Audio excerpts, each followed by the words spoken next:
Los temas de la sociedad, lo que preocupa a la opinión pública, están en la agenda nacional. Bueno, acá Rogelio Frigerio me decía, este es mío, porque bueno, lo tenemos a Vicente Massot con nosotros y está presentando un nuevo libro, El cielo por asalto, Montoneros y las razones de la lucha armada, que presenta... No es muy generoso con los libros, quiero aclarar, porque si no la audiencia no entiende. Bueno, se hace de todos los libros que llegan acá al piso. Soy el que los lee, muchachos. Bueno, con Vicente tenemos para hablar un poco del libro y por supuesto hacer análisis político, ¿no? Conjunto a Daniel Monteverde, tienen unos análisis más seguidos por la CIT y por los empresarios, por los periodistas, el análisis político-económico semanal que hacen. Pero vamos a empezar por El cielo por asalto, ¿no? Pues que me parece, no lo terminé aún, pero te voy a decir que me parece un libro muy recomendable porque hay una estructura de pensamiento y de desarrollo en el libro que es casi una partida de ajedrez. Te va llevando a comprender por qué nos pasó lo que nos pasó. Buenas noches, Vicente, ¿cómo estás? Y gracias por estar acá. ¿Qué tal? ¿Cómo están? Bien, bien, bien. Bueno, ¿qué te llevó a este libro? Porque de alguna manera esto es casi una continuación de Matar y Morir, ¿no?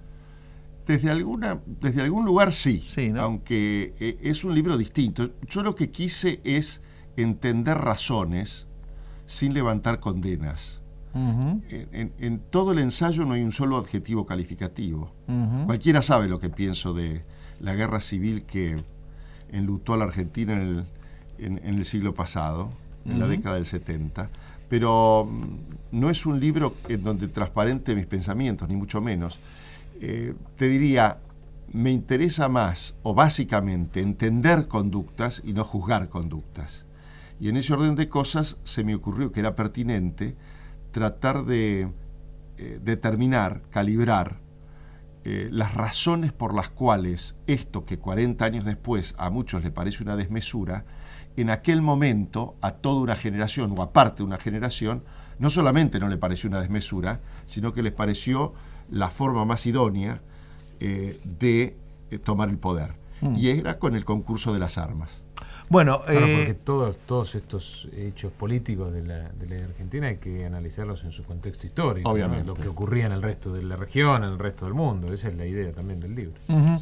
Pero el libro viene a terminar con algunos mitos y está en línea con algunas publicaciones e investigaciones recientes sobre este tema, inclusive de gente que está en las antípodas ideológicas, ¿no? Es decir, yo tenía por ahí el libro de Gabriel Roth, Orígenes perdidos de la guerrilla en la Argentina, donde también hay un importante aporte a que mucho de lo que la historia oficial de lo que sucedió en los años 70 hoy sostiene, está muy lejos de la realidad. Por de pronto, bien dice Vicente en el comienzo que era una aventura destinada al fracaso desde el comienzo. Lo segundo, y que me parece que es interesante que nos cuentes, Vicente, es esta cuestión de cómo tanto Earp como Montoneros se salen del molde de la construcción ideológica marxista, ¿no? Digamos que de alguna manera no cumplen con lo que los teóricos marxistas, y aún así hasta los que llevaron a la praxis el marxismo, habían hecho en el pasado. Para mí hay una cosa básica que hay que plantearla desde un primer momento y que contradice un sinfín de lugares comunes cultivados en el curso de estos 40 años.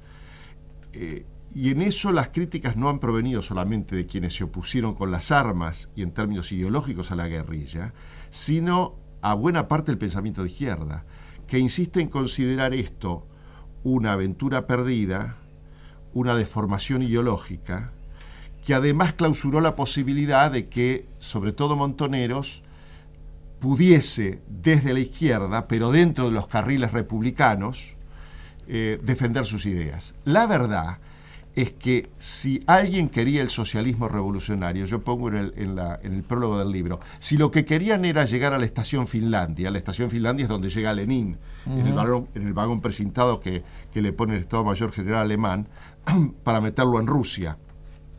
Si lo que querían era la estación Finlandia, es decir, si lo que querían era Cuba, Vietnam, Rusia, el socialismo revolucionario, no había otra forma de lograrlo sino con el concurso de las armas.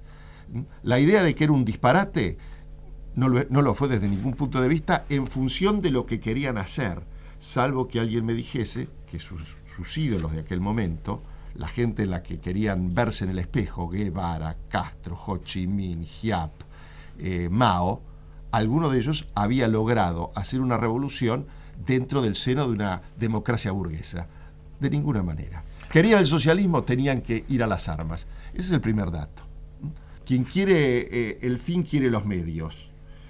Esto contradice, insisto, mil lugares comunes que se han cultivado diciendo, bueno, eran unos locos que no. Si vos querías el socialismo revolucionario, explícame cómo ibas a lograrlo a través de las urnas. Imposible. Imposible, claro. Ese es el primer dato fundamental.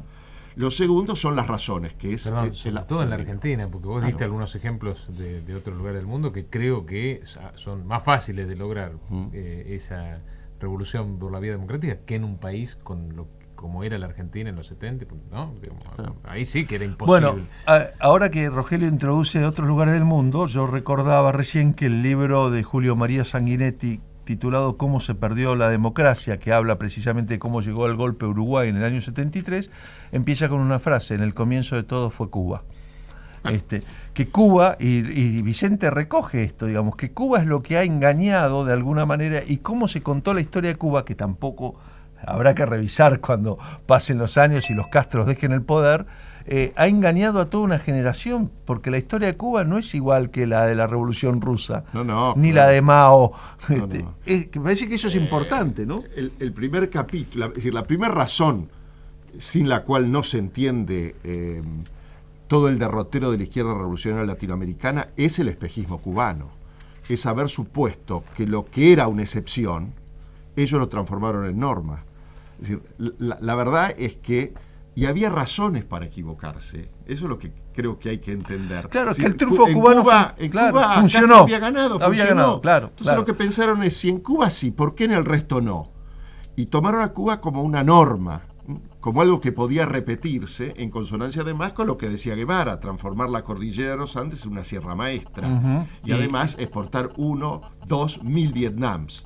Bueno, 2-3 es la frase, exactamente, porque ya uno había. Sí. Entonces, 2-3 mil ahí el espejismo cubano le juega una mala pasada tremenda a la izquierda revolucionaria, porque por un lado los incita a tratar de emular a los cubanos, y por el otro lado no se dan cuenta que lo de Cuba no se puede exportar a ningún lugar porque fue una rareza, una tipicidad, un caso excepcional. Claro, que con la voluntad sola no alcanza para cambiar la realidad, y que las condiciones objetivas y subjetivas alguna pelota había que darle, porque a partir de los cubanos dejaron de darle bolilla a las condiciones objetivas y subjetivas, y las enseñanzas de Mao, de Ho Chi Minh, para no tomar teóricos de la derecha, decían todo lo contrario de lo que hicieron. Es decir, ni siquiera siguieron esas enseñanzas. Hay un poco para ir cerrando, yo recomiendo mucho este libro, creo que aporta mucho a las nuevas investigaciones en este sentido, pero hay un capítulo que yo todavía no leí que me interesa mucho porque se refiere a Perón y las vanguardias armadas, ¿no? Donde también hay mucho equívoco, mucha cosa dicha.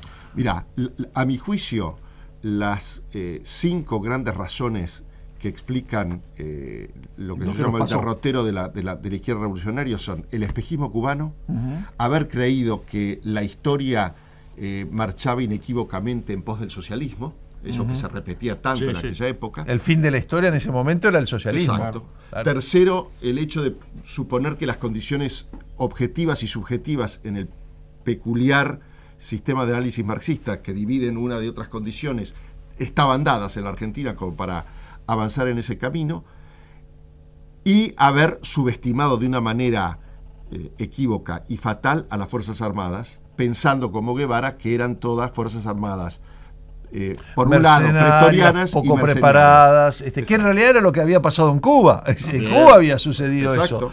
La debilidad, casi no hubo combates en Cuba. Es decir, claro. Hay un dato que aporta por ahí Vicente, que es la cantidad de bajas en toda la campaña cubana de los Castros, y la verdad que es sorprendentemente baja, tanto para el ejército como para los guerrilleros. 3 años de lucha y no llegan a 300 las bajas. Y las vinculaciones internacionales de nuestro grupos guerrilleros en relación a las vinculaciones internacionales de los grupos castristas castristas en Cuba, como ahí pues debe haber también una diferencia, ¿no? Porque la vinculación con el comunismo de la Unión Soviética, a priori yo no lo conozco, pero no debe haber sido la misma en Cuba que en Argentina. No, y es interesante lo que decís porque, y ahí también Gabriel Roth hizo un trabajo muy importante, los primeros movimientos guerrilleros en la Argentina que tienen este origen,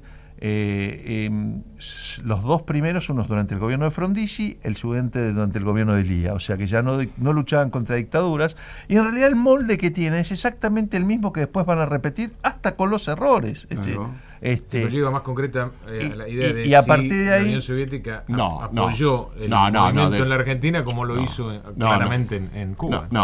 Y las razones por las cuales la gran vinculación no es parte de mi libro, pero la gran vinculación de Montoneros y de ERP, básicamente en términos de, yo diría, la logística, el entrenamiento inicial sobre todo, es con Cuba. Es con Cuba. Claro. Pero no hay un financiamiento, ni mucho menos, ni aportes armados, ni cosas por el estilo de la envergadura que por supuesto se dieron en el sudeste asiático o en otros lugares. Bueno, a Vicente lo voy a invitar al programa de historia porque este tema da para mucho más. Ahora vamos a hacer una pausa y nos vamos a poner a conversar con Vicente Massot de la agenda nacional, de la política hoy.